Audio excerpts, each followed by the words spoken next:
আসসালামু আলাইকুম সবাইকে। সো আমরা কিন্তু অনেকেই ইংরেজি স্পোকেন শিখতে চাই এবং টপিক ডেসক্রাইব করতে পারি না। সো আজকে আমরা একদম বেসিক একটা টপিক করব, যেটাকে আমরা বলতে পারি ABC অফ ইংলিশ। ইংলিশের একদম ABC লেভেল থেকে আমরা শিখবো, যাতে একদম শুরু থেকে আমরা টপিক ডেসক্রাইব করতে পারি এবং অ্যান্সার করতে পারি। So today I have one of my students. What's your name? Mithila. So Mithila, আমি মিথিলাকে জিজ্ঞেস করবো যে ভুল করবে কারেকশন করে দেবো, এবং মিথিলার মাধ্যমে আমরা আমাদের স্পিকিংটা কারেক্ট করতে পারবো। Okay, fine, Mithila. So now I'm going to ask you. Ready for your answer? Yes, sir. Which place do you like most? Thanks for asking such a nice question. So there are many places I like, such as hometown, then historical places, museum, and so on. But I like most my village. Okay. দেখেন ও কত চমৎকারভাবে অ্যান্সারটা করলো। প্রথমে কিন্তু একটা কোশ্চেন্সের answer করার আগে বলেছে it's a nice question for me, thanks for asking. So কেউ যদি কোনো কিছু জিজ্ঞেস করে, আপনি সুন্দর করে প্রথমে একটা থ্যাংক ইউ দেবেন, it's a nice question for me, thanks for asking.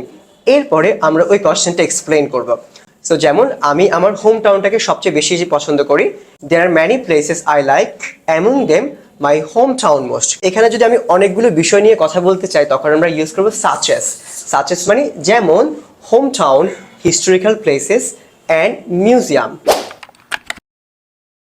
Why do you like this place? I like it for many reasons, like it's beautiful, it's natural, and it's neat and clean. চমৎকার, দেখেন কত চমৎকার answer করছে যে I like this place for many reasons. Like একটু আগে কিন্তু বলেছিল সাচেস, এখন সাচেসের পরিবর্তে আরেকটা ওয়ার্ড মিনিং ইউজ করছি, লাইক মানে যেমন, অথবা আমরা চাইলে এখানে ইউজ করতে পারি ফর এক্সাম্পল। এখন কেন কেন পছন্দ করেন আবার একটু বলেন। I like it for many reasons. For example, it's very beautiful, it's neat and clean. How did you come to know about this place? I came to know about this place from my father. So আমি কিন্তু প্রশ্নটা করেছিলাম past টেন্সে, how did you come to know, অ্যান্সারটা কিভাবে করেছে? I came to know. Right, past টেন্সে হলে কিন্তু কামের পরিবর্তে কি ব্যবহার করব? কেম। আমি জেনেছিলাম, I came to know from my father, আমার বাবার কাছ থেকে। এখন আমি যদি আমার মায়ের কাছ থেকে জানি, I came to know about my mother. আমি যদি আমার ফ্রেন্ডের কাছ থেকে জানি, I came to know about my friend. প্রশ্নটা যদি পাস্ট টেন্সে হয়, অবশ্যই অ্যান্সারগুলো আমাদেরকে পাস্ট টেন্সে করতে হবে।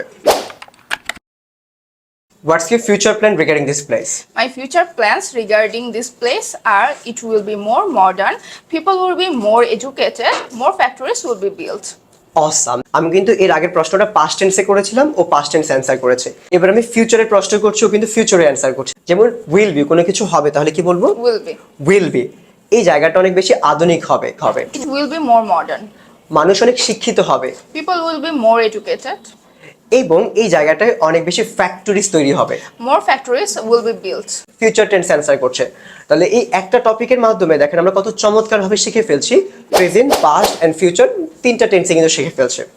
So thank you so much everyone for watching my video. So hope you find this video very interesting, and if you like this video, do subscribe my channel and share this video with your friends and family, and say goodbye everyone. Bye.